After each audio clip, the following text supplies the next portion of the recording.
Ever wondered how business and personal connections intertwine?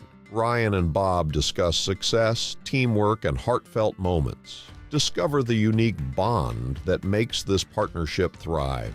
You've given me an open dialogue for everything from start to finish. These are the steps that we need to take to set you up for success and set us up for success at the same time. And then the personal side of that is actually getting to know you and know the man that you are with your employees. And just like when we were sitting down for lunch and have an ex-employee come and give you a hug and, and your wife and so on, I was like, wow, that speaks volumes that not everybody can do. And that was from the business decision of what I did was the right business decision to make. The hard part is that we went from 128 or 29 folks, whatever it was, to down to 38. Well, some of these guys have been with me for 10 or 15 years. The relationship part of that, I know their kids, I know their wives, I know their families. That was the emotional part for me. That's right. But what we did, we gave our customers a 30-day notice of what we were going to do, that we're going to stop providing these services. That allowed my employees to find work with other companies.